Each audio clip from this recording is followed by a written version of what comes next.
Il y a eu Tais-toi. aussi... Je t'en supplie, épargne-les. Non, continuez mon ami. Il est grand temps que mon cher frère apprenne enfin que la poésie, les enjolivures et toutes ces sottises sont bien belles, mais que l'histoire avec un grand H est la base de tout, et ne peut-être, ne serait-ce qu'un peu modifiée. Oh maître, vous êtes une justesse déconcertante. Et ce sérieux ne fait qu'amplifier votre présence et votre humilité. Je le sais, pas besoin d'en faire trop. Et moi, au moins, je ne chantonne pas. Non mais je rêve, je vais là. Un peu sérieux, c'est désespérant. Quoi qu'il en soit, cette bataille restera dans la mémoire des Français. C'est tout ce qui compte. Tout ce qui compte, je ne suis absolument pas d'accord. Les dizaines de millions de morts doivent compter eux aussi. Oh, pas d'accord. D'accord. Peut-être que les milliers de morts comptent aussi. Moi au moins j'en connais une qui aimait bien quand je chantonnais. Parle pas de ma extrême. C'est un sujet sensible. Ouais, d'amour, bon, reste en unique, hein. Bon, parlons plutôt de ce qui nous intéresse vraiment. Le prince Charles. C'est pas injuste. Pourquoi nous oblige-t-on à raconter la vie d'un simple prince? Eh, du calme. C'est pas parce qu'il a 14 ans qu'il va être inintéressant de se pencher sur sa vie. On ne sait pas quel dessin l'attend. Enfin, c'est que le troisième fils de Charles VI. Que voulez-vous qu'il accomplisse de grandiose? Sans parler de l'état de la France, hein. Pas de quoi tirer des vers glorieux. Regardez cette misérable répartition. La France est coupée en 3, partagée par les Anglais.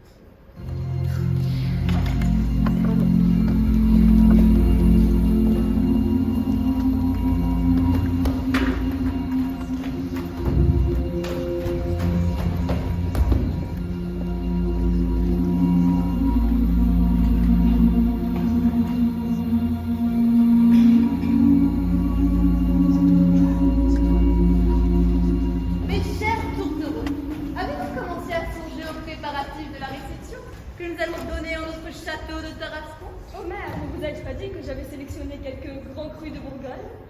N'êtes-vous donc là que pour cela, René, mon tendre époux? À notre dernier banquet, vous nous aviez déjà montré vos talents nocturnes.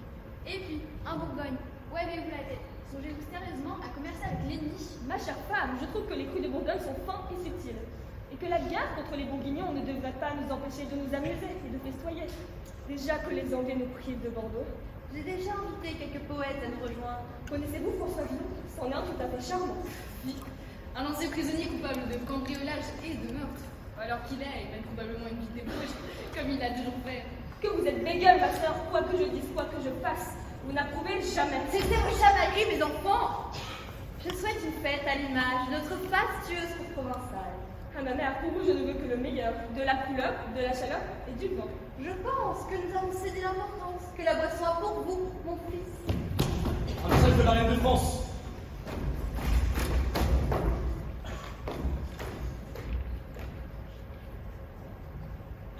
Jean est mort. Qui donc, ma mère? Le dauphin Jean est mort. C'est un message de la reine de France, Isabeau de Bavière. Mais alors, cela signifie ici. Oui, René, cela signifie que Charles, votre futur époux, ma chère fille, va devenir dauphin. Mais il n'est pas prêt pour cela, regardez-le. Il est trop jeune et tellement gauche. La famille royale multiplie les déboires. Déjà Charles est né, puis Louis, et maintenant Jean. Nous sommes au sein d'un complot contre les enfants royaux. Sans compter que leur père est fou, avec un pied dans la tombe. Il faut préparer l'héritier du trône dès maintenant. Ma fille, allez donc chercher Charles. C'est battu. Isabeau réclame Marie et Charles à Paris. Hors de question, ils n'iront pas à Paris. Enfin, laissez donc aller à Paris. C'est qu'une petite excursion. Bonjour ma chère belle-mère, chère beau-frère, chère belle-sœur. Qu'y a-t-il? Bon, qui lui annonce la nouvelle? Allez-y, Olympe.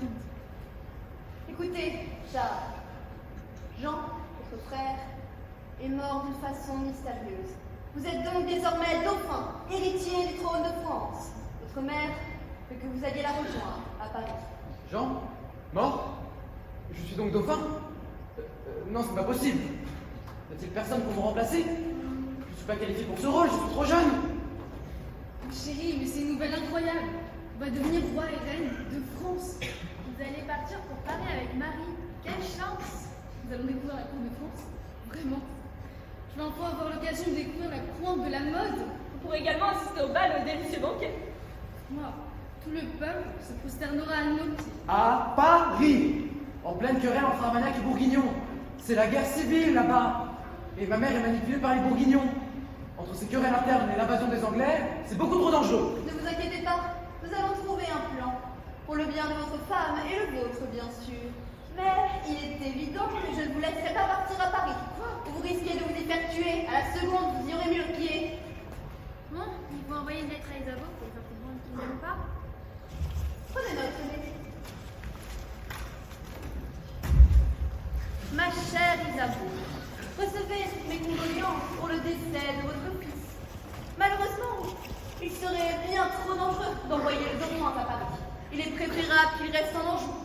Sachez que nous n'avons pas nourri et chéri celui-là pour que vous le fassiez mourir comme ses frères, devenir fou comme son père, ou devenir anglais comme vous. Je le garde près de moi. Venez le prendre si vous l'osez. Pour la reine Isabeau. Bien.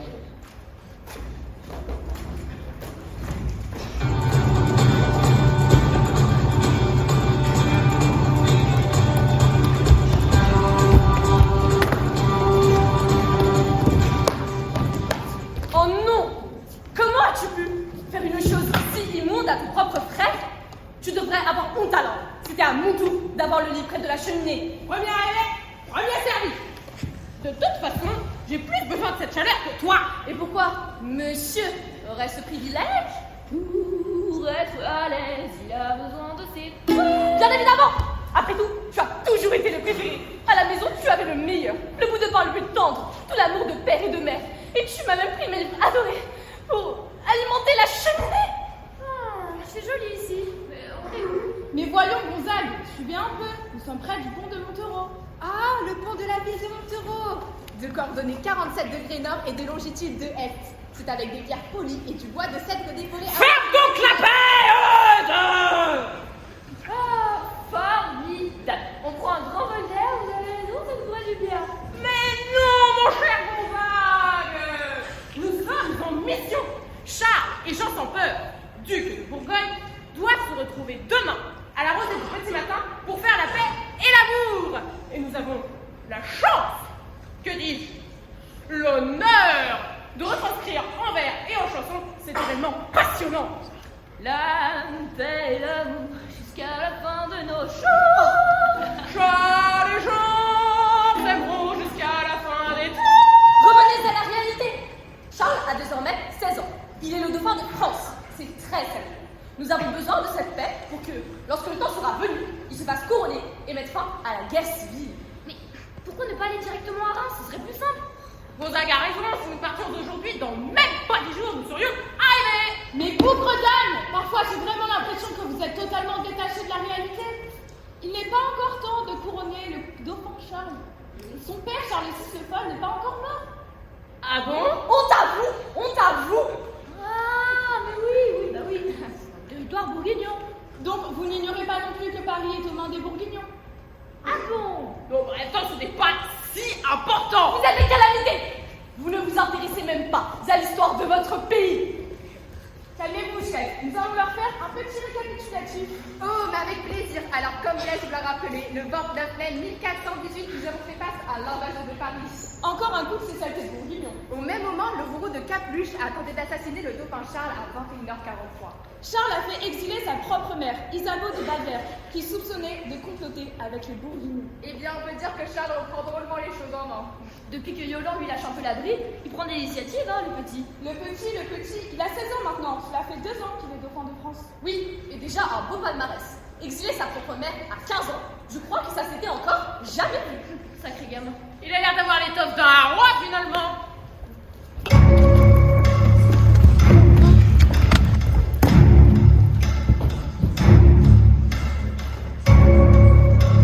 Dauphin Charles de France, Tanguy du Châtel, Brézé, Dunois, Jean sans peur, duc de Bourgogne, son fils Philippe le Bon et le chancelier Roland. Nous nous voyons enfin. J'attendais ce moment avec impatience. C'est pas tous les jours qu'on rencontre le célèbre Jean sans peur. Et moi donc, quel honneur de voir en chair et en os le dauphin Charles, futur roi de France. Je raconterai ça avec ses enfants. Ne perds pas de temps, mon garçon, si tu vois ce que je veux dire. Alors, comment on va la faire cette paix? Avec le long et périlleux trajet que j'ai enduré, on a bien intérêt à la faire. Oui, enfin, si vous ne n'étiez pas allé aujourd'hui, on ne serait pas là. Oui, enfin non. Enfin, vous savez ce que c'est. S'il vous plaît, regarde pas la peine. En effet, je n'avais pas mémorisé. C'est ma mère qui occupait ce rôle. Quelque chose qui vous a fait défaut. Insinuez-vous que ma mère n'avait pas le temps de s'occuper de moi? Il est vrai que quand on est occupé à batifoler avec d'autres hommes qui sont mariés, on a peu de temps pour se faire. S'il vous plaît, gardons le calme. Vous n'avez pas le droit. Enfin, la situation est vulgaire. Je ne vous permets pas de sous-entendre ce genre de choses. Oh, mais je ne sous-entends pas. Votre mère est une catin. Je l'affirme haut et fort. On n'avait dit pas les mamans. Pas les mamans, je vais faire ta fillette et devenir un homme. C'est pas la fête qui va être compliquée, c'est les fois. Tu ne veux pas la faire, mon fatin? Ça, on voit ça, tu m'en diras des nouvelles. Oh, il m'a attaqué, je vais monter sur le champ. Ce petit Tanguy, quel petit comique, ne vous inquiétez pas. C'est pas l'épée, la musique du fourreau. Bien sûr qu'on fera la paix avec vous. Tu n'avais qu'à tourner ta langue cette fois dans ta bouche, voilà tout. On ne rigole pas avec la castane. C'est le temps de bagarrer. Excuse-moi si je me trompe, mais je crois que ça ne se dit pas. Bah, c'est quoi? Se battre, ça me paraît mieux. C'est le temps de se battre. Non, s'il vous plaît, ça part de cette façon.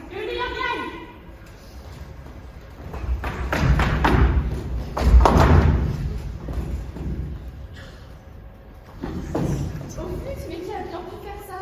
Vous en faites pas, les gars. Non mais c'est pas possible, on aurait enfin pu en finir avec cette foutue guerre. Mais voilà, ces imbéciles n'auraient pas été foutus de mettre leur ego de côté. Et pendant ce temps, le pays est aux mains des écorcheurs.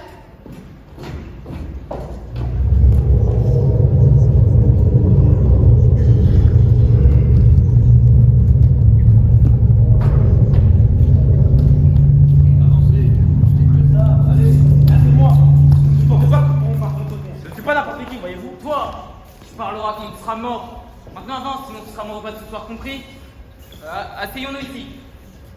Attends. Qui est là? Qu'est-ce que tu fais là, toi? T'as pas dit qu'il fallait pas tirer ça de la nuit? Vas-y, Morin, prends ce putain, il est là, les autres. Et non, attendez. Qu'est-ce que tu veux? C'est vous, Moral Enclume et André Lassommore, les fameux écorcheurs? Ouais, pourquoi? On te fait pas de faire le coq-bert, laisse-nous parler. Qu'est-ce que t'as à dire, toi? J'aimerais devenir écorcheur. Oui, écorcheur. Et pourquoi tu veux devenir écorcheur? Bah, pour écorcher, non? Ouais, ça pourrait être une bonne raison. Dis quoi, Morin? Laisse parler. Et qu'est-ce qui t'a décidé à devenir écorcheur? Bah, vous avez écorché ma mère, mon frère, mon père, mon grand-père et peut-être aussi ma grand-mère. Bon, on a compris. Et comme qualité? Mort diable, laisse-moi, tu comptes pas le prendre quand même, à part frère Lévage, tu sais faire quoi? Je pense avoir les qualités requises pour rejoindre votre groupe, si je puis dire. Je suis plutôt ponctuel, souriant, affectif et même délicat. Très bien, tu vois, je te mords là? Oui? Eh ben, tu lui coupes l'oreille. Tu peux pas plutôt lui couper les cheveux? T'as dit quoi?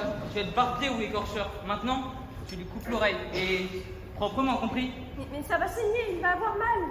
Tais-toi, morte couille, il est mort, il est mort! Maintenant, tu lui coupes l'oreille. Sinon je t'achève. Tu parlais comme ça, toi? Mais ça, c'est là? Comment c'est qu'il est marrant? Comment c'est?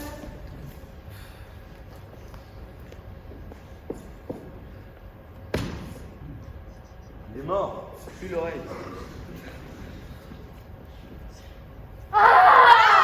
J'ai tué un mort ou un vivant, pauvre homme. Fais pas que tu lui fais mal, achève-le. Excusez-moi. Ne t'excuse pas. Pardon. T'es dit quoi? T'excuses pas. Un écorcheur s'excuse jamais. Tu vois, la Soumar, il était pas mort. Au moins, on est sûr que c'est de la viande bien fraîche. Alors, ça vient cette oreille? Vous faites quoi? À ton avis? Vous allez pas manger ça? Je crois que le mort s'échappe. Attends quoi, paysan? Les deux, ça se lave.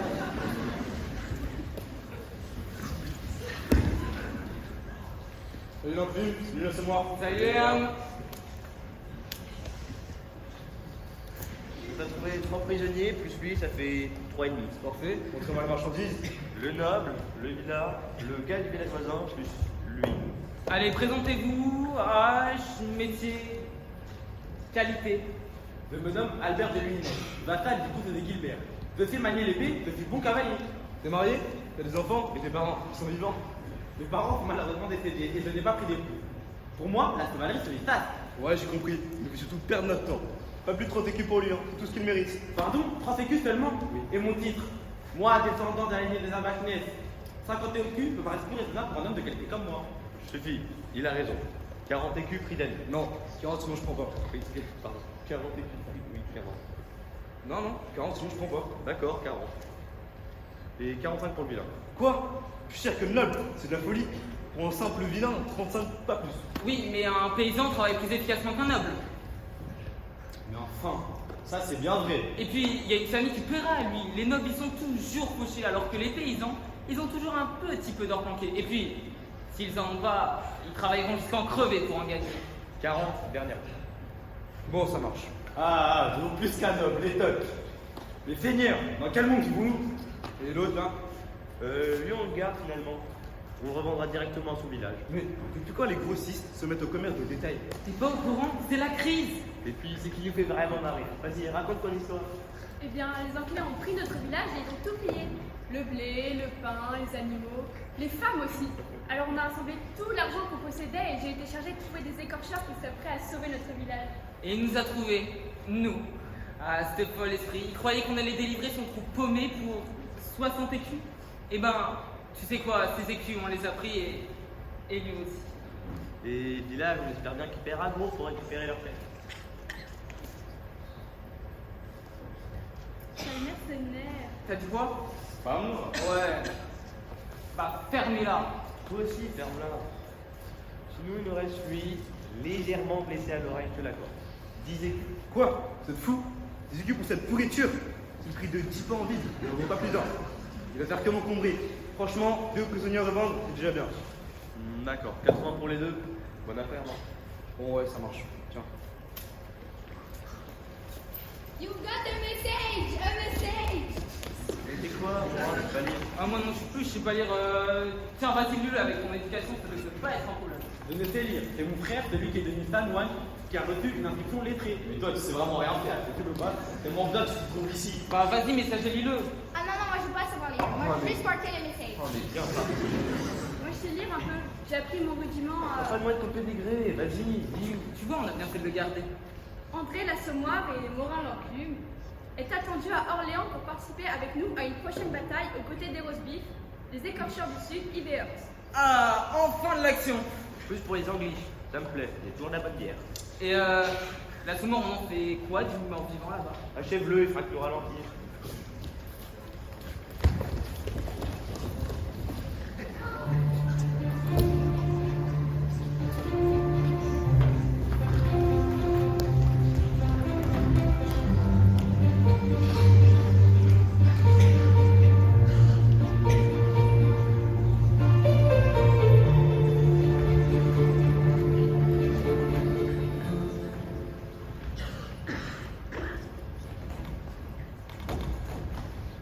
Depuis qu'Isabeau a déshabillé son fils, le dauphin Charles au profit dans le trône d'Angleterre, la pression sur le royaume n'a cessé d'augmenter. Vous savez où est-ce que je vais lui mettre son traité de Troyes? C'est celle-ci si ça va trahir la France. Isabeau a privilégié sa fille, Catherine de France, l'épouse d'Henri V d'Angleterre. Mais nous n'accepterons jamais qu'une femme monte sur le trône. Il n'y a que les Anglais pour accepter de telles aberrations. Et comme ce n'était pas suffisant, la mort d'Henri V et de Charles VI a compliqué la situation. Sans oublier notre ancien roi Charles VI qui a perdu la moitié de son armée lors de la bataille de Verneuil. Elle est là! Qui ça? Jeanne d'Arc. Ah, celle qui est un peu... La folle qui entendez-moi? Ah oui, mais elle a un grain indiscutablement complètement dérangé. Puis elle est sûrement envoyée par le diable. Ou pire, par les Anglais, peut-être même par les Bourguignons. Oh mais non, elle n'est pas folle. Elle entend la voix de Dieu. Elle est guidée par les saints. Et peu importe si elle a fabule ou non, elle nous sera très utile pour aller faire couronner le gentil dauphin à Reims. Si c'est la seule solution, nous devons lui faire confiance. Il est absolument nécessaire de conduire Charles à Reims. Mais c'est insensé, la route est trop dangereuse. Que croyez-vous qu'elle va faire contre des soldats anglais prêts à croiser le fer? Elle n'a que 15 ans et c'est une femme. Et puis, imaginez qu'elle veut faire du mal à Charles. Comment savoir si on peut lui faire confiance? Quelqu'un pourrait prendre la place de Charles. Comme ça, aucun risque pour lui. Très bonne idée, mais qui voudrait faire ça? Imaginez, c'est un assassin. Dunois, vous avez proposé l'idée, c'est donc à vous de prendre sa place. Dépêchez, dépêchez, elle arrive. Je l'entends. Plus un bruit.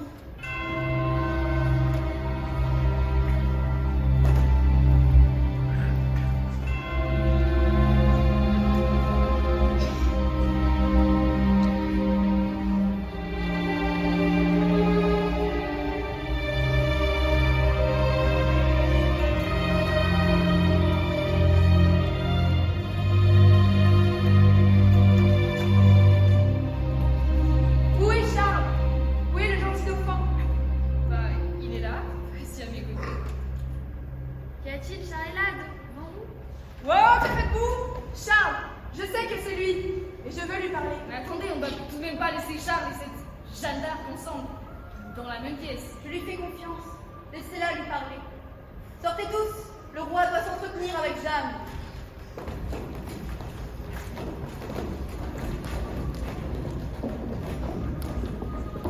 Écoute, Les voix m'ont transmis un message selon lequel je dois vous faire sacrer à Reims et libérer Orléans de l'emprise des Anglais. les défaites ont récemment rythmé ma vie. Je ne peux pas vous envoyer, vous, une jeune fille, à la guerre. Sainte Marguerite, Michel, Catherine, Dieu et mon étendard sont avec moi. Les travers de la guerre ne sont pas pour vous. Les seules femmes sur le terrain sont de simples catins, destinées à assouvir les plaisirs des soldats traumatisés. Je vous en prie, donnez-moi un homme et au père, et je guiderai votre armée. Je vous assure que je vaincrai. Avez-vous déjà mis les pieds sur un champ de bataille?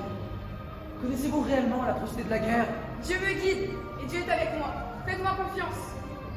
Même si Dieu est avec vous, la guerre n'est que souffrance, pleurs, sang, odeur putride et désespoir. Des dizaines de familles perdent chaque jour leurs enfants. Des petits de quelques années vivront leur vie sans père, avec pour seul héritage l'âme d'un homme tombé à la guerre. Et je vous en prie, arrêtez. Vos paroles me transpercent le cœur. Mais cela ne change rien à ma résolution. Je dois accomplir la mission que Dieu m'a confiée. Tu es bien conscient que tu seras responsable de mes hommes, que beaucoup d'entre eux vont mourir. Et nous gagnerons, et ce sera votre victoire. Suis-je vraiment capable de ramener la paix dans le royaume de France? Si peu de gens croient en moi, et nous ne sommes pas de taille contre l'Angleterre et la Bourgogne. Dieu est capable de tous les miracles. C'est sa volonté. Vous ne pouvez aller à l'encontre de sa volonté? Dauphin, mon gentil dauphin, allons sauver la France! Soit. Je te donne une armée. Fais-en bon usage. Merci, merci infiniment. Que Dieu vous préserve.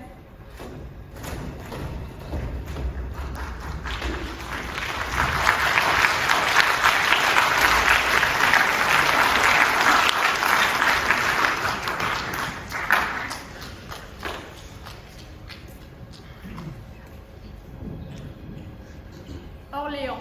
Depuis 2 heures, paralysés par le froid et la peur, nous guettions le lancement de l'assaut. Dunois et Gilles de Rais avaient vu le dauphin et lui avaient exposé leurs doutes. Mais Jeanne était si inexpérimentée, sa stratégie leur paraissait absurde. Foncer, ville en tête, droit sur la ville, comme des moutons qu'on mène à l'abattoir. Mais Jeanne s'est avancée pour parler aux Anglais. Nous avons retenu notre souffle. Au nom de la France et au nom du dauphin, je vous demande de libérer cette ville qui nous retient de droit. Anglais, rendez-vous, cessez le massacre. Il y a déjà eu trop de morts. Je vous en prie, laissez ces pauvres soldats français. Mes chers amis d'outre-Manche, pourquoi verser davantage de sang innocent? Je ne suis qu'une humble bergère, perdue dans les complications de la guerre, et je vous en conjure que la raison l'emporte sur la violence. Regardez cette gourgandine qui croit pouvoir changer le cours de la guerre avec ses mots mielleux. Rentre dans ta chaumière, fillette, avant que nos épées ne te montrent avec ta force des Anglais. Jovenel, Sadagouze, tes bavardages ne font que nous divertir, rien de plus. Mais pourquoi font-ils cela? Mon petit, apprends que lorsqu'un Français capture un Anglais, il coupe l'un ou deux doigts qui servent à tirer à l'arc, l'index et le majeur. Ensuite, impossible de décocher une flèche dans ces conditions. Alors pour narguer l'ennemi, les Anglais montrent qu'ils ont encore tous leurs doigts. Allons, braves soldats, à la tête! Ouais! Allez, vengeons-nous! Pas de pitié, prenons les tours au pied.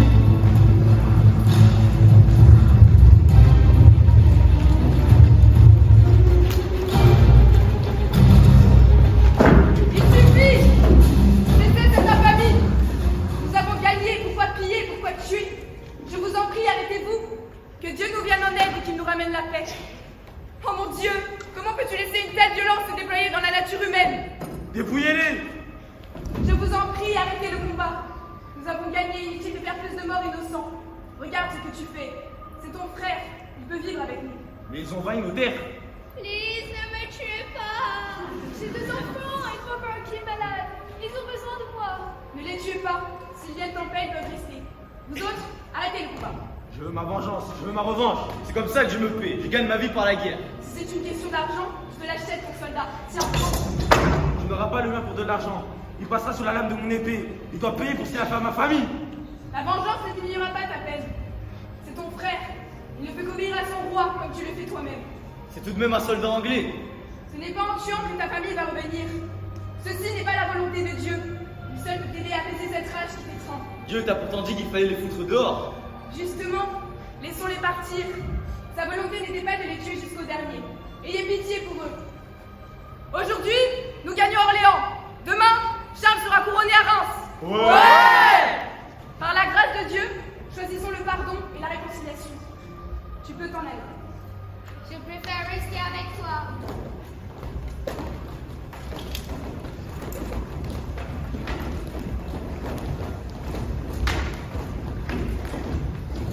Parmi les moments de triomphe, la guerre laisse toujours des traces. C'est notre épopée, forgée dans le feu et l'acier, où chaque victoire s'achète au prix de vies sacrifiées. Nous sommes des témoins, des acteurs fatidiques de cette histoire. Les Français ont gagné. Le siège est tombé sous le courage des hommes, sous le souffle ardent de Jeanne d'Arc. Cette nouvelle a semé la panique dans le rang ennemi et la terreur dans tous les regards. La pucelle, elle, avait cette flamme, cette conviction. Nous avons ensuite tracé notre chemin à travers le territoire ennemi, vers Reims, avec comme seule boussole notre détermination. Transpercés par ce regard, stigmatisés par sa volonté, nous faisions corps autour d'elle. Pour la première fois, notre vie prenait un sens. Nous avions une cause et nous étions prêts à tout pour la défendre, en dépit du sang, des larmes et de la mort elle-même. Après la question des faits des Anglais à Orléans, notre grande et courageuse Jeanne, symbole de victoire pour la France, s'avance vers Reims avec comme but ultime et sacré de bon roi Charles VII.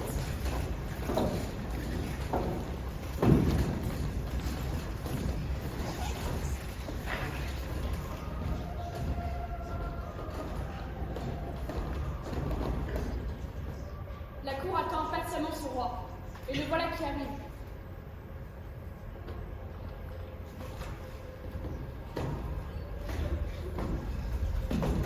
La foule est en délire. Mais que vois-je? Votre menez à la droite de notre bon roi. Quel honneur! Elle le mérite amplement. Elle est si belle, habillée de sa plus belle armure, celle qu'elle portait le jour où elle nous a mené à la victoire contre ces satanés anglais. L'évêque s'avance. Odie te carolum septimum gedem corono adjusuran domi vitago. Iuro ecclesiam turini sanctam fidem catholicam defendere. Pacem egustiam decudere, regnum defendere, e misericordiam facere. L'évêque apporte la Sainte Ampoule, celle même qui a permis de sacrer le roi Clovis il y a des siècles. Et le plus merveilleux, c'est le fameux sang crème qu'elle contient. Oui, cet onguent est essentiel au sacre. À partir de ce jour, vous devenez le roi Charles VII, souverain du royaume de France, et avez l'obligation de servir ce pays et ses sujets jusqu'à la fin de votre vie. Vous voilà, sacré roi!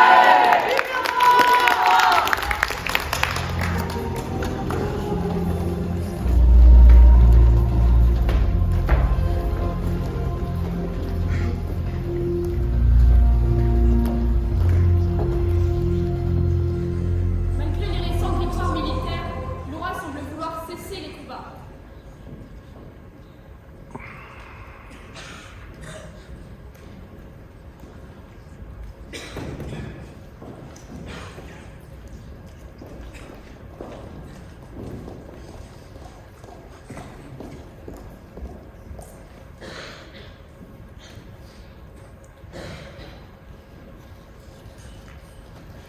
Sire, m'accorderiez-vous un instant? Restez, Brézé. Et vous aussi, Dunois et du Châtel. Vos conseils nous sont toujours précieux. Parle, Jeanne, nous t'écoutons. Sire, la moitié de votre royaume est encore sous la coupe des Anglais. Compiègne appelle à l'aide. Donnez-moi une armée pour la libérer. Chère Jeanne, nous vous devons la prospérité du royaume.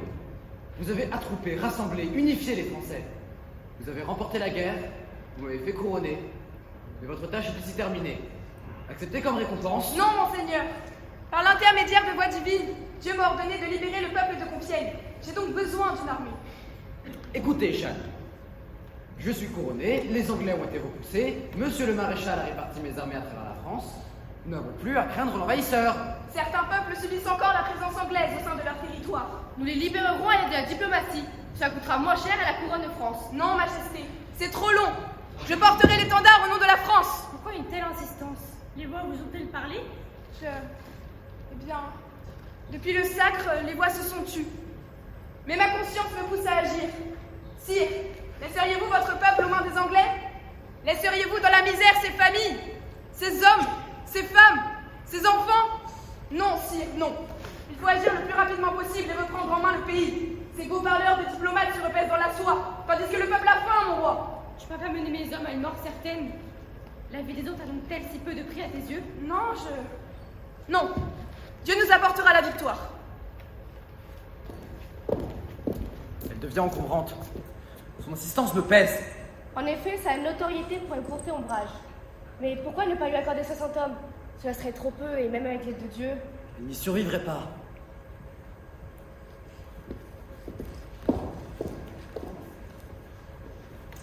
Je t'accorde 60 hommes. 60 hommes? Cela ne sera point suffisant? Mais aurais-tu oublié le soutien que t'apporte Dieu? Tes voix? Ce dernier enverra Michel Archange pour protéger ton armée. Le succès de ta mission est assuré. Alors revêt ton armure, prends tes soldats et que Dieu vous protège. Je ferai selon vos désirs. Que Dieu vous garde dans sa lumière.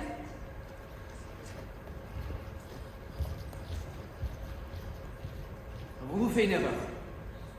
L'avons-nous envoyé vers une mort certaine? Nous avons agi pour le bien de la couronne de France. Sire, la puissance des Français en Jeanne est si inébranlable qu'on pourrait la reconnaître entièrement en tant que dirigeante du pays. La fin de les guerres doit être menée par vous seul, afin que tous les Français vous reconnaissent en tant que roi. Jeanne le savait, elle se reprise. Ces chiens de Bourguignon lui dressèrent un traquenard en plein siège de Compiègne. Et malgré la bravoure de ses soldats, elle fut capturée et bientôt vendue aux Anglais.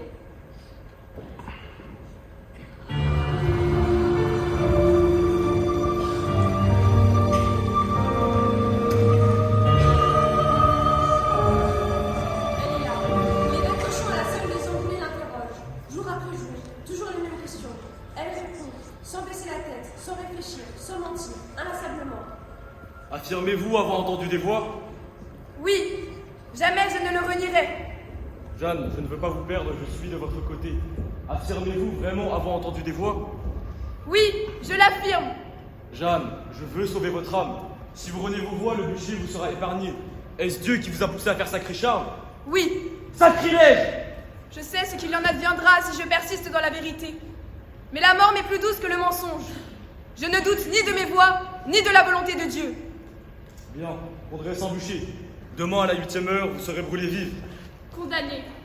Elle était condamnée. Quelle ordure, quel imbécile. condamné pour sorcellerie. Le lendemain, on l'a amené au bûcher. Pauvre silhouette tremblante et glacée, si forte et si faible. Écoutez-moi, peuple français, je meurs pour vous. Gardez ma mémoire.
Il a dit Nantes, là.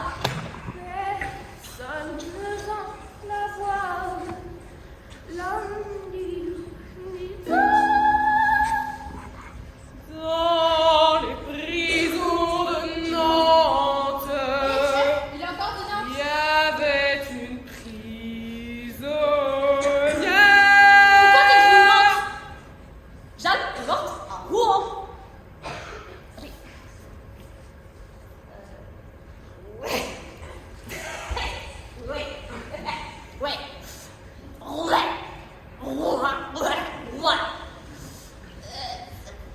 Franchement pas dans une chanson. C'est vrai que c'est pas très mélodieux quoi. Ah là là là. Vous voulez que je fasse quoi, chef? Je comprends pas. Jeanne d'Arc, elle est morte où? À Rouen. Ok, bon. C'est vrai que c'est pas très respectueux si elle est morte à Rouen. Oui, mais enfin, le plus important, c'est que nous, on le sait. Ah. Oui, bon, ok, c'est vrai. Bon sang. Mais respectez-la enfin. Elle est morte pour la France. Pour nous. Elle a été brûlée pour sauver la patrie. À Rouen. Eh, chef, calmez-vous. J'en fais mon affaire. Si vous l'énervez encore une fois. Ok. Si ça te tient autant à cœur, on va faire avec. Gna, Rouen, toujours à se plaindre celui-là. T'as dit quoi là? Répète un peu. Non mais les gars, c'est vrai, elle est morte à Rouen, il faut honorer sa mort.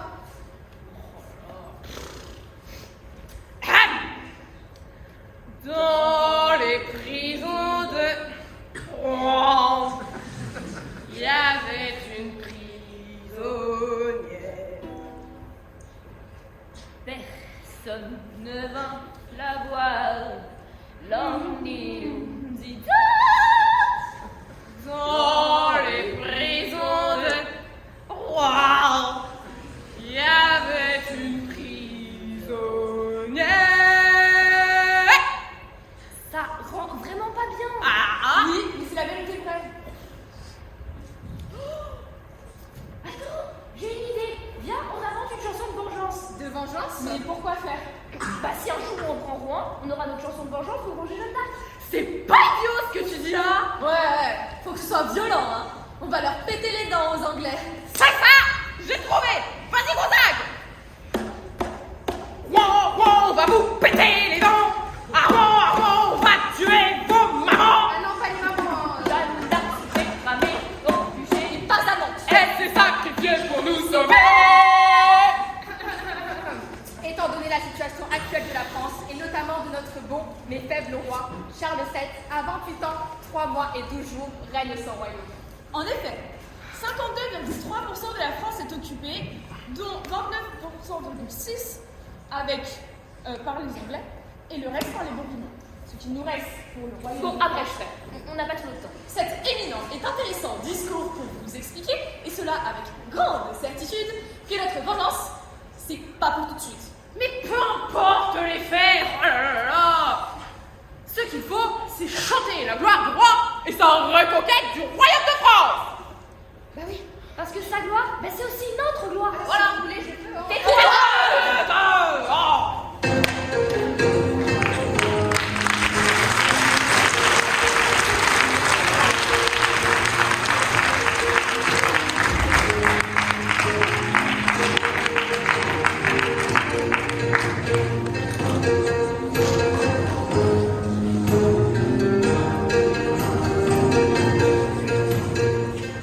Bon alors, Chaban, qui recevons-nous aujourd'hui?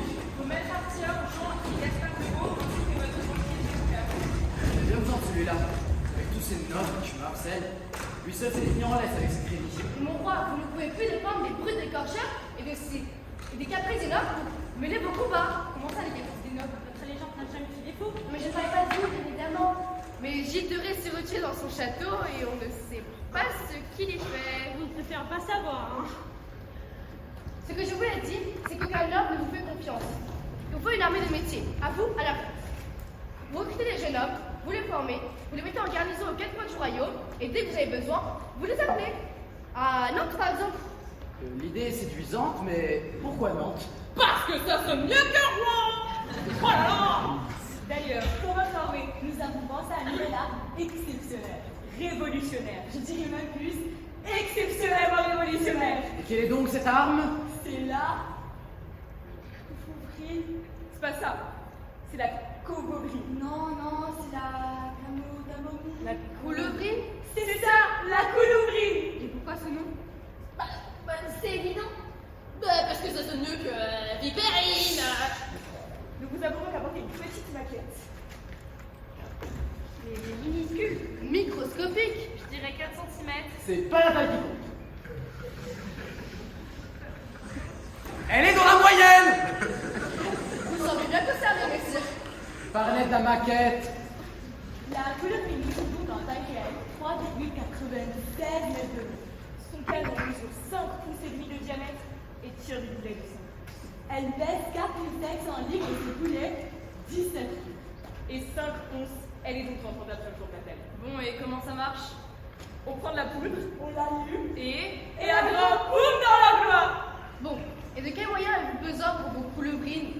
Alors, à raison d'une coulevrine pour 50 hommes, nous aurions besoin de 3 fois 10 puissance 6 litres d'acide, ainsi que 5 champs de vache aussi. Pour le cuire et en plus ça nourrira les soldats.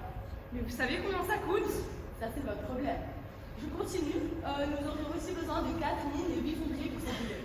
Tant qu'à ça, il faudra en avoir un peu partout en France. Mais où précisément? À Nantes, par exemple. Mais qu'est-ce que vous avez tous avec Nantes? Parce que ça. Un mot de plus! Vous écartez! Ça sonne quand même mieux, là. Mais je ne comprends pas. Pourquoi des boulets? C'est vous le boulet, Chaban! D'accord, si vous voulez. Mais vous voulez trouver où tout cet argent? J'ai la solution. Je viens de nommer un nouvel argentier, venant tout droit de Nantes. De Bretagne. Maître Cœur, Oui, mon roi. expliquez-nous votre projet, mon cher. Je ne vais pas vous mentir, hein, la France est pauvre. Nous n'avons aucune rentrée d'argent et c'était plus abominable. Moi, je vous propose d'enrichir la France d'une nouvelle façon, le commerce. Le commerce formidable, la France va être sauvée par le trafic des carottes et des radis. Non mais messieurs, vous ne pouvez pas marcher à propos de belles projettes aux paysannes. Silence! Laissez Maître Cœur développer son projet. Je ne vous parle pas là de vendre des légumes, mais des marchandises bien plus prisées. Des pierres précieuses, des oiseries, des épices, des tentures, des meubles, et même des mets que vous n'avez jamais goûté auparavant. On achète, mais je vois pas comment ça peut nous rapporter tout ça. En échange, je propose d'exporter des marchandises de chez nous pour les vendre plus cher chez eux. Et c'est qui, eux? Les Mahométans. Vous voulez dire ceux qui sont au sud? Oui, ceux-là. Mais une autre illusion, ce sont des barbares. Détrompez-vous, ils sont plus avancés que nous dans bien des domaines. Ils produisent des marchandises bien plus raffinées que les nôtres en termes de textile et de nourriture. Mais d'où vient votre fascination pour cet Orient? Tout a commencé, je vais voir la mer.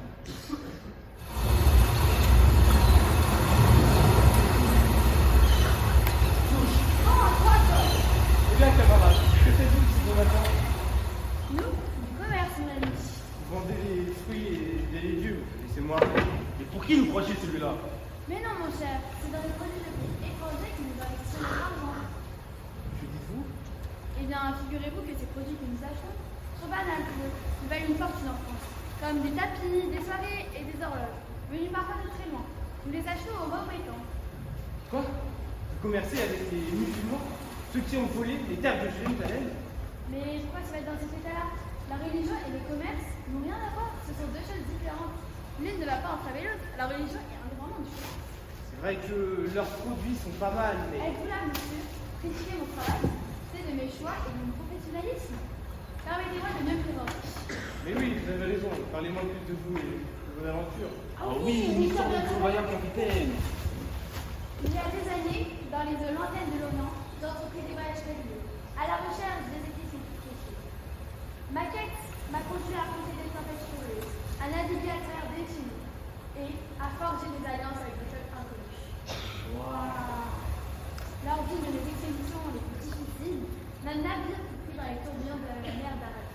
Les vagues formaient des montagnes déchaînées, menaçant de nous engloutir à chaque fois. C'est là que je compris l'importance de ma quête. Nous ne transportons pas seulement des épices, mais des trésors culturels, des liens entre les civilisations. Trop bien. N'exagérez-vous pas un tout petit peu, mon capitaine? Ne m'interrompez pas et laissez-vous envoûter par mes qualités. Bien soit. Je pris la responsabilité du voyage sur mes épaules et je menais mon équipage à travers les vagues. Nous avons affronté des tempêtes et négocié avec des peuples inconnus. Et finalement, nous sommes revenus, chargés des épices les plus précieuses. Non seulement comme marchandises rares, mais comme symbole de l'unité entre nous. Quelle aventure, mon capitaine. Voudriez-vous vous joindre à nous? Votre aventure m'a fort intrigué, mais j'ai d'autres chats à fouetter en France. Je dois relever l'économie de notre royaume. Mais dites-moi, êtes-vous aveugle? Pardon? Bien, je suis le facteur de l'amélioration de votre économie. Les échanges avec l'Orient sont une admiration future et devant vos yeux. Où voulez-vous en venir? Eh bien, je pourrais vous aider et vous mener en Orient. Tout sûr de cela, devrais-je vraiment partir, quitter ma famille? Je devrais demander conseil à mes associés. Mais vous avez raison, c'est pas en restant là à tourner autour d'un même pot que la situation va changer. Vous avez raison. Je m'engage à vous suivre pour l'économie française. Ah, voilà qui me plaît. Vous ne me connaissez sûrement pas, mais je vous faire ma précision. Nous partons demain pour l'Orient, vous avez la chance. Alors préparez-vous et ramenez vos bagages. Bien. Et puis, je vais reprendre en main.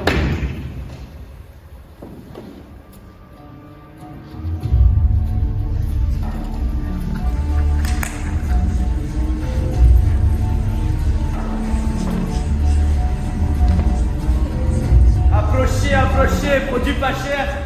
Combien de la petite, s'il vous plaît? Ah, pas cher pour vous, monsieur. Vous l'étez? Connectez. Assistez. D'où vient vous, monsieur? Moi, de France, mon ami. Ah non, France pas beau, France guerre, France moche. Mais ici, chaleureux et beaucoup d'argent. Hein. Ah, c'est quoi? Ici, tout se vend, même ma femme. Je vous échange pour 5 chameaux. Non, on va chauffer. Hein. Bon. 3 chameaux. Non, je vous ai dit, proposez-moi autre chose. On a de la soie rouge, bleue et verte. Ce qu'il faut pour vous, monsieur. Je vais vous en prendre deux alors, une rouge et une bleue. Ces couleurs feront fureur. Bien, très bon choix. Allez, emballez ces PC. Hein. Vous savez, je m'appelle Ali. Et chez moi, tout va vite. Alors on m'appelle AliExpress. Ah, Mais donc, vous ne voulez pas de ma femme? Non, j'en ai déjà eu, mais ma religion m'interdit d'en avoir une autre. Ah, c'est plus facile de renoncer cochon que femme. Hein. Moi, j'ai 4. 4 femmes. Ah, ça. mais pourquoi ne pas habiter ici, monsieur? Je suis français, je viens justement ici pour trouver des solutions susceptibles d'améliorer l'état de la personne. Et comment vous faites cela? Dans ce commerce. Vendez-vous fruits et légumes? Mais non, je vais exporter vos fabuleuses marchandises en Europe. Tout le monde va en raffoler, j'en suis sûr. Ah oui, très bon produit. Vraiment magnifique, pas cher.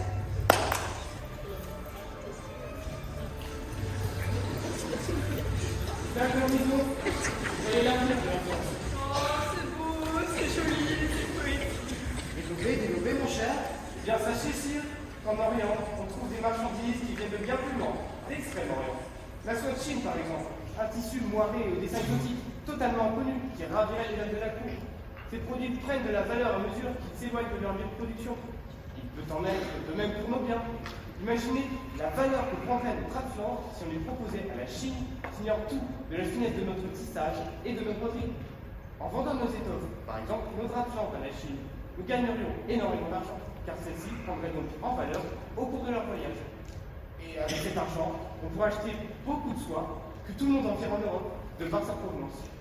Même nos ennemis voudraient nous en racheter, car ils seraient portés par la reine ou la dauphine.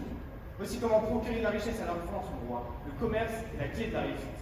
Et vous les transporterez comment, ces étoffes, Jacques, en soi-disant grand cœur? Eh bien, par bateau, ainsi que des caravanes pour acheminer la soie sur terre ferme. Une proposition intéressante. Vous avez raison. Oh là là, mais au final, ne serait-il pas plus judicieux de faire la guerre et de partir en croisade pour libérer Jérusalem et le commodifier des infidèles, plutôt que de commercer avec eux? Commencez déjà par libérer le reste de la France des Anglais. En tout temps, la guerre n'a fait qu'affaiblir notre royaume. En tout cas, j'aurais gagné beaucoup d'argent en commerçant avec l'Orient. À votre service, mon roi, bien sûr. N'oubliez pas, la paix apporte le commerce, et le commerce apporte la paix. C'est parfait. Le seul problème de votre stratégie, Jacques, c'est que d'autres vont faire la même chose que vous, augmentant ainsi la concurrence et vous perdrez de l'argent. Les taxes, mon cher. Nous ferons taxer très cher les marchandises étrangères. Je comprends. Avec cet argent, nous pourrions financer notre armement et l'entretien d'une armée et bouter les Anglais hors de France pour obtenir la paix qui nous est tous si chère. Exact. Mais pas besoin de guerre, mon cher.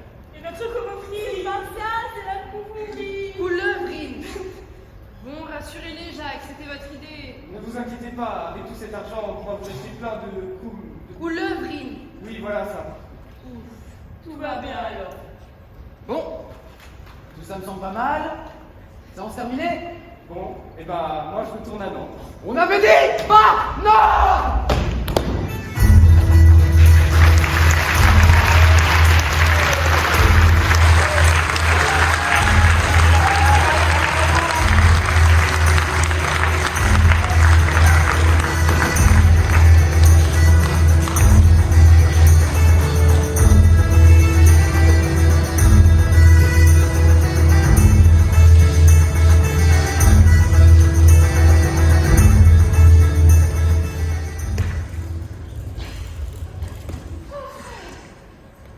N'y en a-t-il pas un grand, beau, vaillant, puissant homme pour nous aider? Justement, Delphine, ils reviennent d'où juste du tournoi. Heureusement que la France n'est plus en guerre. Cela faisait longtemps que vous n'avez pas eu d'événement comme celui-ci. Oui, cela m'excite.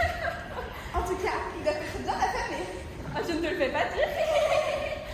Ah, tout cela est dû à Jacques et son fameux commerce. Quel héros! C'est grâce à lui que la France et nos grands, beaux, vaillants, puissants chevaliers se sont enrichis. Et richesse rime avec maîtresse. Mais nous ne sommes pas si de recherche, Alexandre. Ah, si seulement j'avais la prestance de Yolande d'Arly. Elle nous a quittés bien trop tôt. Elle a rejoint le ciel et ses petits angelots. Avec ses beaux yeux bleus, de la même couleur que le ciel bleu. Non, le ciel il est parfois gris à d'être bleu. Ah, mais tu as raison, Alexandre. Mais je dis quoi du coup? C'est pas grave. Enfin, quelle femme! Un vrai cœur d'homme dans un corps de femme! Définitivement la plus belle et la plus sage des princesses de la chrétienté. Elle a dit tout pour elle. Sa mort, quel malheur pour la France! Enfin, par quelque chose, ça me rend si triste! D'accord. Parlons alors de la victoire au tournoi du plus grand, beau, vaillant, puissant homme de ce siècle, Du bon chevalier? de cet homme de culture, J'ai juste envie de crier son nom! Jacques Delalande. Ah, j'aimerais tellement être son écuyère. C'est quoi une écuyère?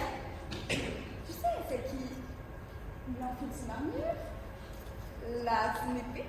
Ah, ça m'intéresse! Tu t'imagines lui enfiler sa chaîne, revêtir sa voile et son camal ou ses braies? Mais qu'est-ce que tu racontes? Je sais pas. Continue alors, tu m'amuses. Je rêverais tant de l'armée, de le munir de sa coulevrine. Moi, je rêverais tant d'être sa coulevrine. Que tu es coquine? Si seulement nous pouvions assister au banquet de ce soir et l'approcher.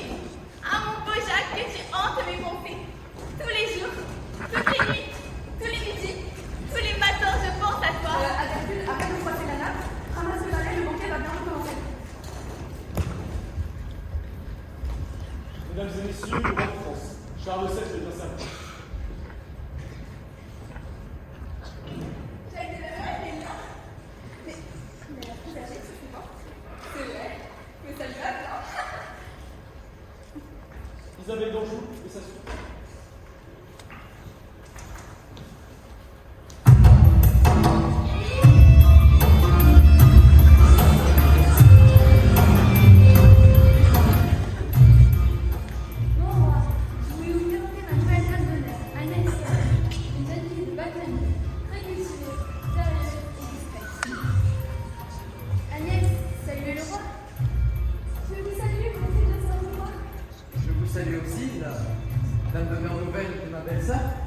Vous voyez ce que je vois? Elle lui plaît. Elle est si jeune. Moi, je suis toujours sûre que la terre à 60 ans. Heureusement, il y a des petits amis. Aimez-vous les plantes vertes? Oui. Nous vous avons très belle sur votre sinon. Aimeriez-vous le visiter? Avec grand plaisir, monsieur Jouan. C'est vrai que ça a l'air d'un message codé. Je regarde le petit, elle te plaît. C'est une mauvaise nouvelle pour la reine. Il va leur faire une coucher et puis la laisser comme toutes les autres. Il est le roi, il peut faire ce qu'il veut. Profitez-vous bien de cette première réception à la cour? Oui, mon monsieur. J'en suis ravi. N'oubliez pas de goûter les petits fours, surtout ceux qui ont les règles. Oui, je vous dis, je sais pas. Mais a-t-elle un cœur réellement pu? Le vraiment? Le seulement son statut? Elle peut tout simplement le respecter. Moi, en tout cas, si un roi s'intéressait à moi, je ne dirais pas un roman. Ah mais c'est sûr, elle a touché le boulot. Faire son entrée à la cour ne passe pas inaperçue. D'un autre côté, Charles là-bas était totalement quelquefois là-dessus. J'ai même entendu dire qu'il était très difficile à dire. Un jour, il aurait menacé sa vie de mort, car il aurait pas bien y compter. Mais comment osez-vous parler de votre roi d'une telle manière? C'est juste ce que j'ai entendu. Asseyez-vous à côté de moi, je vous prie. Mademoiselle. Oui, cela ne plaît pas vraiment à notre... Où allez-vous, très cher?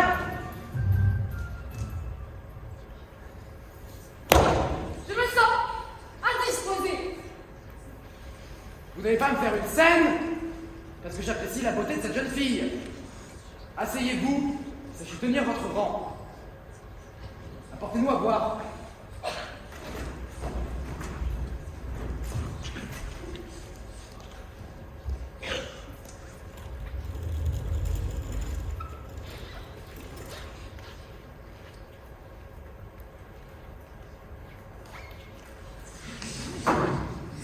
Vous traitez d'Arras!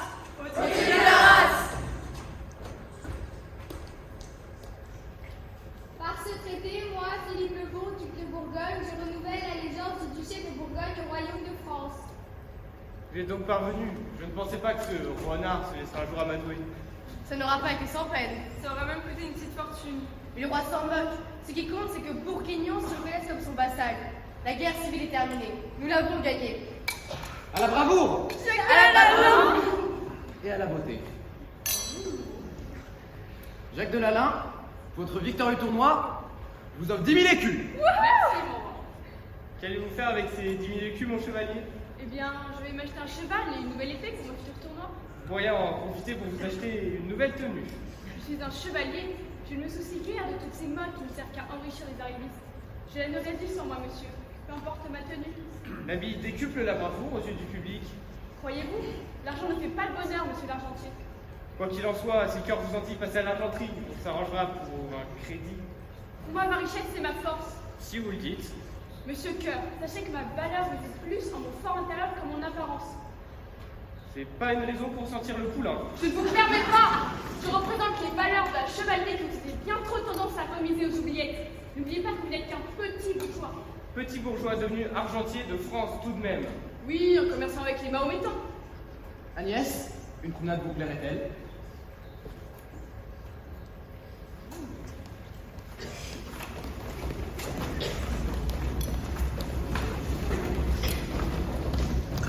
Le milliard de chevaliers n'est pas bien perçu par la cour.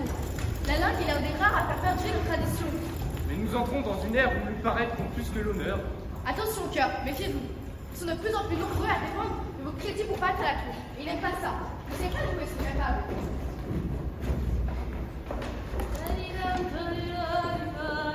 Donc, en ce jour du 29 mars 1443, Charles VII, dit bien servi, a rencontré Agnès Sorel. Mais non, non et non! Oh, mais tu es trop placide! On parle d'une rencontre passionnelle, touchante, remplie d'émotions, d'un coup de foudre dans le cœur. Entre un homme d'une quarantaine d'années et une splendide fille de 15 ans. Je verrais bien une sonate à propos de cet amour, même s'il est insensible à certains.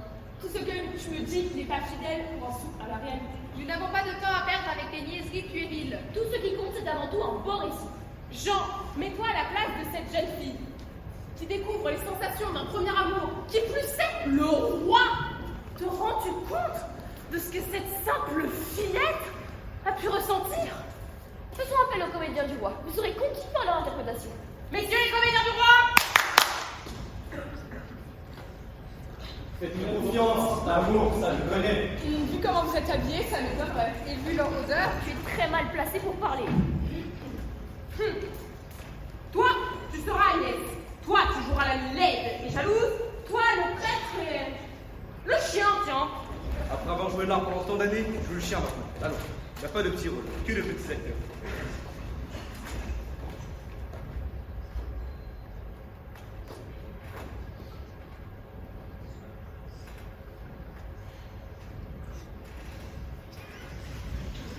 Oh, Godefroy! Vois-tu que Charlemagne? Oh, mon roi bien-aimé! Pauvre que s'il ignorait avec une fille simple et belle comme moi! Oh, Agnès! Chère amie! Quelle heureuse folie! J'ai été touché par la grâce! Très touché! Comment ça touché? Oh non, non, regardez! Mais c'est comme si j'étais nu sous mes vêtements! Des petites bosses! Sympathique! Un vieux! Très jeune! Un gueux! Un roi! Un roi! C'est toujours toi qui as droit! La belle Agnès qui a tué sa massacrée! Jamais la subi mille dégâts! C'est toujours toi qui te l'es! Et puis je suis pas droit! Il est déjà marié! Je vais te punir, je suis une catin! Oh non! Je mets le roi dans l'embarras avec mon amour! Tu dois avoir confesse, Agnès!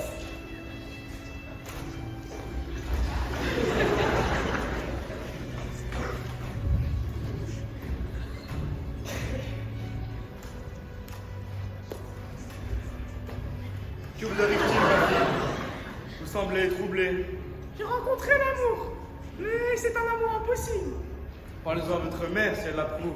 Elle vous accordera le mariage. Ce n'est pas ma mère le problème! Mais Dieu résout tous les problèmes. C'est un homme marié, mon père! En fait, ta nation, c'est un péché impardonnable que vous commettez ici. Qui est-ce? C'est notre bon roi! Oh, ça change tout.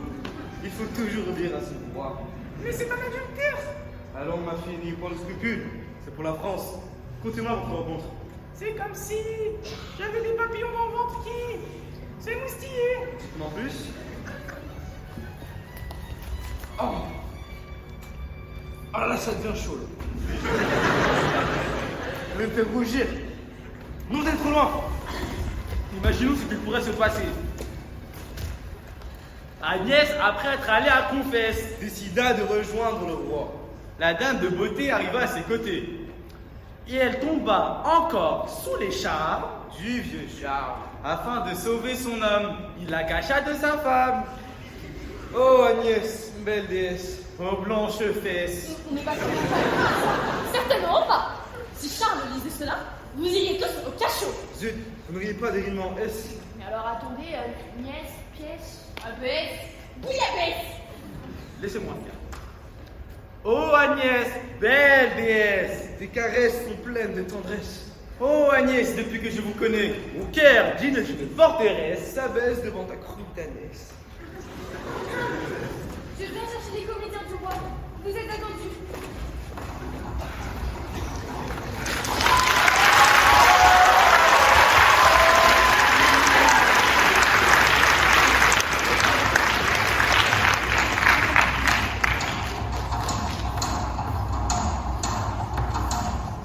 Ah, Delphus, regarde les jolis bijoux de la petite dame. Ce qu'elle s'embête pas, hein. Ah, c'est que dans notre beau royaume de France, il y a des sous à flot. Après, bon, c'est la dame de beauté qu'on l'appelle. Elle est sexy en bien. Elle est belle et puis la paire de rois. Elle est tellement libre, la petite madame. Pas de gain pour elle, que du naturel. Tu sais quoi? Moi aussi je suis une femme, je suis une beauté et je me libère. Tu m'as bien entendu, Annette, que je me libère. Non, par la barbe de Merlin, ne te sens vraiment pas obligée. Je ne veux pas voir ça. Oh, Tic et Tac, je vous ai cherché toute la matinée. Regardez les nouveaux cadeaux de mon amant. Le roi m'a fait don. Mes cheveux sont parés de diamants purs sur un pays d'Afrique. Mais très cher, cette fois, je le sens, ce sera la nouvelle mode élitiste à la cour. Madame, le roi se montre si généreux à votre égard. Ces rivières de diamants embellissent davantage votre visage déjà angélique. Vous êtes tellement avant-gardiste, madame. La saison dernière, vous aviez déjà réussi à épater et influencer toute la cour avec vos traînes bordées de fourrures de zibeline, plus longues qu'aucune autre princesse. Sans oublier les étapes de qualité. Votre garde-robe gargantuesque, remplie de draps d'or délicats et de fleurs d'Orient. Vous avez une peau laiteuse presque diaphane. S'il vous plaît, votre majesté, donnez-nous la recette de votre routine beauté. Oh, n'en faites pas trop, vous essayez de me flatter. Bon, si vous insistez. Je traite ma peau avec des onguents comme peeling et une petite crème contre riz tous les matins à base de bave d'escargot, de cervelle de sanglier et de coquilles d'huîtres filées. Pour la nuit, je m'applique une petite crème au miel pour... Oh, c'est votre famille. Il va encore chercher des ennuis à cette pauvre Agnès.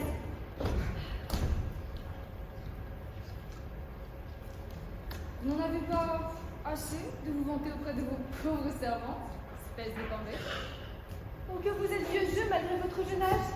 Allez harceler les autres maîtresses de votre père. Mais je me moque des autres maîtresses. Ce ne sont pas les favorites du roi. Elles ne portent pas de bâtards qui essaieront de voler ma place. Donc, en plus d'être laid comme un rat, vous êtes jaloux comme une pine de votre progéniture.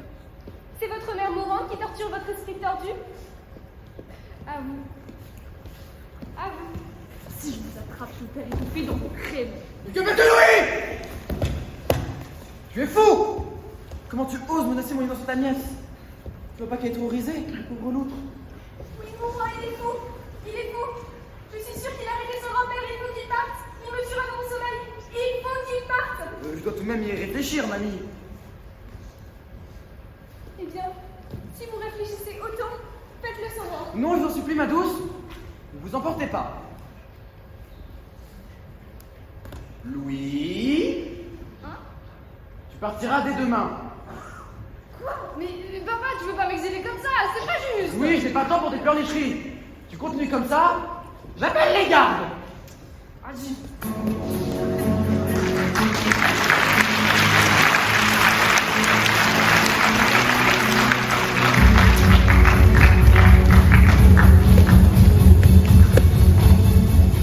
On a pris Rouen! Rouen martyrisé, Rouen opprimé, Rouen envahi, mais Rouen libéré! Libéré, délivré, les Anglais, on vous reverra plus jamais! Tiens, c'est pas mal ça! C'est bon, j'ai tout noté en détail. Tout. Le nombre d'Anglais morts, le nombre de blessés, les témoignages du 152. Tais-toi! Le petit Charles a pris Rouen, il est le bien servi! Ah, le bien servi! Le victorieux. Je n'ai plus besoin de personne. Réécrivez mon histoire.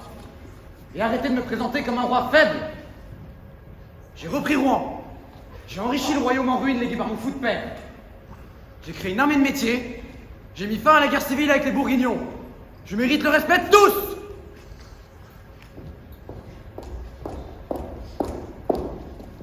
Messire, nous voudrions vous parler Ça attendra. Retournez travailler.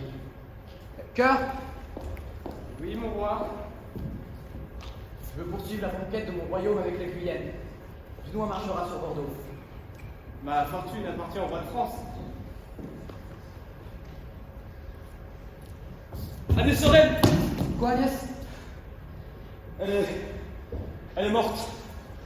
Elle venait de mettre au monde prématurément sa 4e fille. Elle était épuisée, la pauvre, avec tous les voyages que vous imposez à la cour, sire. Pauvre Agnès. Morte si jeune. À 28 ans seulement. Plus rien ne sera comme avant. Elle apportait tant de joie de vivre.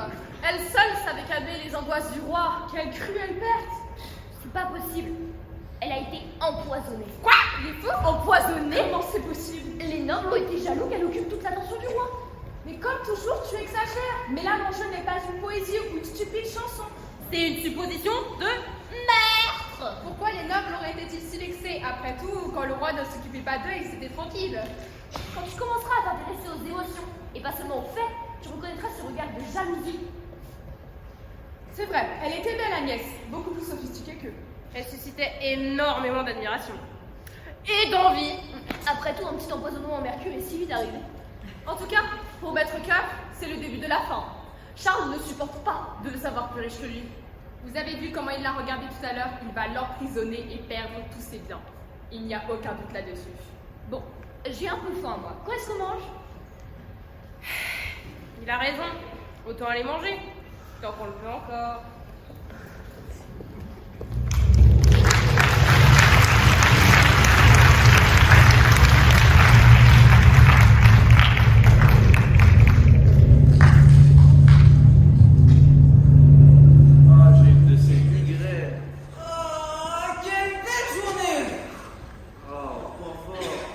fait mal de tête. Ah désolé Raoul, mais t'as vu comment notre clientèle, elle est montée en gamme. Avant on était avec des espions et des voleurs. Et là, on se retrouve avec le grand cœur à torturer. On en a eu des chances. Ah, c'est qui rigole pas, le Charles. Comme par hasard, tout ce que plusieurs personnes disparaissent. Agnès est laissée, Rosé est tuée, et la petite Jeanne, est-ce qu'elle a été braisée, hein? Comme on dit, ta mère, t'as le fils. La traîtrise est héréditaire chez eux. Non, regarde qu'est-ce que j'ai trouvé. Non, le nouveau souvenir. Tu l'as trouvé où? À quel prix? Ah, j'ai laissé mes économies. Où est le condamné? On ne peut plus avoir la forme, monsieur Chaban. Je vous avais pas vu. Vous avez tout le temps très mal de tête en C'est ce la moment. n'importe quel, où est le condamné? Autant on va te chercher. Lâchez-moi! Arrêtez! Ah, mon fils, c'est de faire parler, c'est que vous raillez. Messieurs, préparez vos armes. Chaval, c'est vous qui avez comploté contre moi. Et vous aussi, les frères Bureau, on vous connaît, suiveurs et pas mal en dessous. Je ne dirai rien, je parlerai en présence de Charles. Je suis le représentant de Charles VII. Excuse-moi, est-ce que vous voulez que je lui coupe un mot? Coupez-lui les oreilles. Mais c'est qu'ils entendra toutes vos questions, alors faites pas langue. Non! Arrêtez! Bon, maintenant que vous êtes dans de bonnes conditions pour m'entendre, on peut alors que se demander comment avez-vous fait pour amasser une telle fortune? J'ai plusieurs hypothèses. Premièrement, en tant que monnayeur, pour fabriquer la monnaie royale, vous auriez coupé l'or fourni par le trésor royal avec un mauvais métal. Vous auriez ainsi accumulé plus de monnaie pour en tirer les bénéfices. Alors, ça ne répond plus? Oui, je l'avoue, mais c'est une pratique courante chez nous, les monnayeurs. C'est une façon de se payer. Ouais, nous ne sommes pas convaincus. Il se pourrait aussi que vous ayez apporté de l'argent français en Orient, ce qui est interdit à ce que je sache. Mais c'est une pratique connue de tous. Le roi lui-même me l'a conseillé et il s'enrichissait en même temps que moi. Et comment voulez-vous que j'achète mes marchandises? Je suis le seul à commercer avec l'Orient. C'est plus qu'évident. Quelle insolence! Vous voulez mettre un peu de torture? Oui, nous avons une réserve à tester. Le pied est de bonne taille. Non. Assez long et grand, parfait pour les ustensiles. Arrêtez! Arrêtez! Il doit avoir me répondre. Si vous vous présumez innocent de toutes ces accusations, vous deviez forcément profiter de votre position pour vous enrichir. Nous en déduisons que vous avez acheté sur le compte du roi pour votre propre entreprise. Bien dit, il vous a cloué le bec. Vous savez bien que c'est faux. C'est un procès monté par les nobles pour se remettre de leurs dettes par ma condamnation. Mais mon chef, vous rappelez-vous de l'humiliation que vous faites subir aux plus grandes familles du royaume? À force de les asservir avec vos crédits à rembourser, vous les avez contraints à vous céder leurs biens. Vous êtes devenu propriétaire de châteaux et de terres de l'ancienne noblesse. Vous, un simple roturier. Vous répétez ce que vous avez semé. Quel retournement ironique de situation. Et vous savez bien que c'est faux. Le roi lui-même me l'a conseillé. Bon, si vous n'avez que cet argument, il ne nous reste plus qu'à rédiger l'ordre d'exécution. Monsieur Cœur, Baudouin et moi-même avons une offre à vous faire. Nous pourrions vous faire moins souffrir en échange de quelques écus d'or. T'en penses quoi? Messieurs, j'aurais bien accepté, mais je suis sur la paille. Et comme on dit en Orient, c'est la peste. Bon, eh ben, tant pis. La torture continue. Non, arrêtez. Je vous déclare coupable, mais cessez cette torture. Mais mon pauvre Jacques Cœur, les aveux ne peuvent être sincères que sous l'emprise de la souffrance et non sous l'emprise de la peur de cette souffrance. Le calvaire continue. Non, arrêtez. Ah.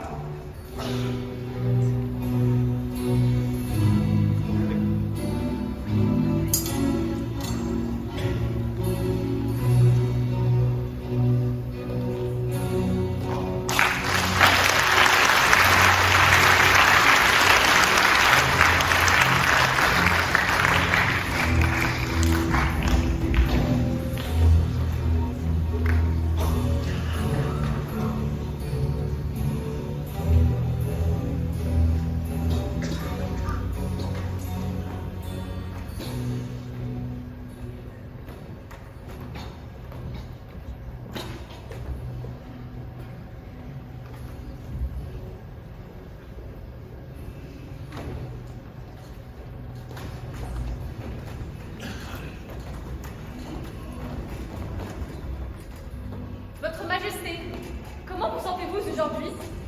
Plus mal, mon cher Jean. Mes jambes ne me portent plus. Mes mains sont inertes. Le souffle me manque. Je sens la flamme de la vie décroître petit à petit. À le temps de la jeunesse, il est passé trop vite. Beaucoup trop vite. La vie est un peu plus courte. Et mon règne, qu'est-ce que l'histoire retiendra du règne de Charles VII? Le ridicule petit roi de Bourges ou le sauveur de la France? Le règne du victorieux ou du bien servi? Celui qui a su bien s'entourer ou qui a trahi tous ses proches? Calmez-vous, votre majesté. Vous serez le digne roi qui aura rendu sa gloire à la France, qui était jusqu'alors opprimé, envahi, étouffé par ces coquins qui s'étaient d'anglois. C'est cela qu'on retiendra de vous. Vous avez guidé Jeanne d'Arc, ouvert la France au commerce et créé une armée forte et permanente. Vous avez reconquis toute la France, à l'exception de Calais. Vous êtes et resterez un grand roi. Que nenni! Jeanne s'est débrouillée toute seule pour libérer mon royaume. Et moi, misérable, je l'ai laissé périr, lâchement et injustement, par les effroyables flammes. Jeanne, me pardonneras-tu un jour? Jeanne, je t'en supplie. Grâce à moi, vous avez été sacré roi. Orléans a été libéré. Le peuple et l'armée ont repris confiance et ont goûté l'engloire de France. Et vous m'avez abandonné aux mains de ce sale cochon. J'ai subi milâtres et tourments, seul, isolé. J'ai été privé de paroles et de confessions. Mes voix s'étaient tues. Je ne pouvais plus m'entendre. Mais je vous pardonne. Après tout, vous voulez le bien de votre pays et de vos hommes. Et vous m'avez accordé votre confiance en échange de ma seule parole pour gage. Reposez en paix, Charles. Merci. Merci mille fois, pieuse Jeanne. Et Jacques, mon grand argentier, sans toi la France ne serait rien. Tu as apporté paix et richesse au royaume. Après tout ce que j'ai fait pour vous, vous m'avez lâchement condamné par le biais de ce pandard de cheval. Tout ça parce que j'étais plus riche que vous. Au final, vous êtes resté ce petit roi de Bourges. J'ai souffert de votre cupidité pendant des années, mais j'ai réussi à m'enfuir comme un voleur.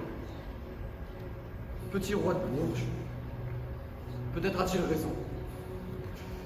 Je suis resté ce que j'ai toujours été. Et ma douce Agnès, morte par ma faute. Tant de voyages pour me retrouver. N'était-ce pas une ultime preuve d'amour? Obtiendrai-je ton pardon? Je vous ai redonné confiance en vous et en votre royaume. Je vous ai conseillé, accompagné, suivi, aimé, chéri. Et qu'ai-je obtenu en retour? La haine de tous, surtout celle de votre fils, le dauphin. Vous m'avez ôté la fin de mon enfance pour devenir adulte avant l'heure. J'ai dû devenir une parfaite poupée de porcelaine, jouer les simples d'esprit dès que les nobles paraissaient. Vous m'avez mis sur le devant de la scène, m'exposant ainsi à toutes les médisances de la cour. Mais je vous pardonne, je vous ai aimé, je vous aime et je vous aimerai toujours. Je le sais. Je suis tellement désolé, ma douce Agnès. Quel piètre amant je fais. Et Yolande? Yolande, reine des 4 royaumes. Ma seconde mère. Oh Charles, tu as relevé la France, chassé l'anglois, mais à quel prix? Agnès Sorel, Jacques Cœur, Jeanne d'Arc. Enfin, c'est ça la vie, faire des choix, qu'ils soient bons ou mauvais. Et les décisions d'un dirigeant sont d'autant plus difficiles, puisque le destin d'un pays tout entier dépend de ses choix. Et malgré tout, tu t'en es sorti. Le royaume est de nouveau libre, et tout cela grâce à toi. Tu as sauvé la France, tu as fait tout ton possible, et tu as réussi. Je le sais, Yolande. Cette tâche m'a anéanti. Ah si, je pouvais tout perdre! Mais il est trop tard pour revenir en arrière. Trop tard pour rectifier le tir. Hélas, on ne retiendra de moi qu'un roi faible et traître. Un roi bien servi, entouré d'esprits brillants, et qui les a lâchement sacrifiés. Au lieu d'accéder à la lumière, je ne fais que m'enfoncer dans les ténèbres.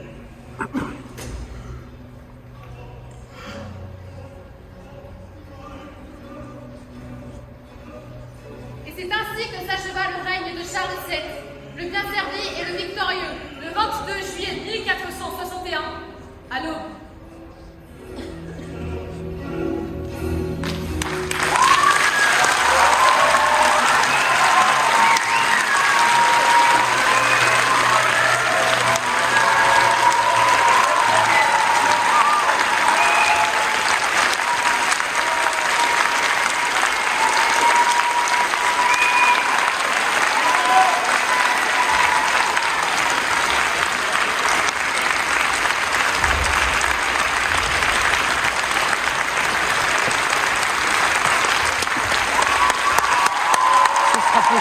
parce que vous bouquez,